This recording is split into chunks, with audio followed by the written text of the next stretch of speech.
Hello everyone, నేను మీ సత్య. నేను నా 10th క్లాస్ బ్యాచ్ శాఖర్ మ్యారేజ్కి వెళ్తున్నాను. నాతో పాటు మిగతా ఫ్రెండ్స్ అంతా కూడా వచ్చారు. ఇక్కడికి వచ్చాక ఫ్రెండ్స్ అందరం గ్యాదర్ అయ్యి తనకి కంగ్రాట్స్ చెప్పడానికి స్టేజ్ పైకి వెళ్ళాము. పెళ్ళికొడుకు పెళ్ళికూతురుతో కలిసి కొన్ని పిక్స్ తీసేసుకున్నాం. ఫ్రెండ్స్ అంతా కలిసి వెళ్ళారు. గిఫ్ట్ ఇవ్వడం లేదేంటని చూస్తున్నారా? ఫ్రెండ్స్ అందరం కలిసి అమౌంట్ కలెక్ట్ చేసి గిఫ్ట్ తీసుకున్నాం, కానీ స్టేజ్ పైన ఇవ్వలేదంతే.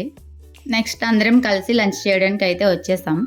ఫస్ట్ మా ఫ్రెండ్స్ అంతా తింటుంటే నేను వీడియో కవర్ చేస్తున్నాను అనమాట. లంచ్లో కర్రీస్ ఏంటంటే chicken curry, mutton curry, biryani అనమాట. నాతో పాటు మీకు కూడా షేర్ చేస్తున్నాను, తినేసేయండి. ఫ్రెండ్స్ అంతా ఇలా మీట్ అవ్వాలంటే ఇలా మ్యారేజెస్ టైంలోనే కుదురుతుంది కదా. అప్పటికి అమ్మాయిలు అయితే ఎవరూ రాలేదు, మేము 3 మెంబర్స్ మాత్రమే వెళ్ళాము. ఒకసారి అమ్మాయికి మ్యారేజ్ అయ్యి అత్తారింటికి వెళ్ళిందంటే అందరికీ రావడం కుదరదు కదా. సో అబ్బాయిలు అయితే మాత్రం మ్యాక్సిమం గ్యాదర్ అయ్యారు.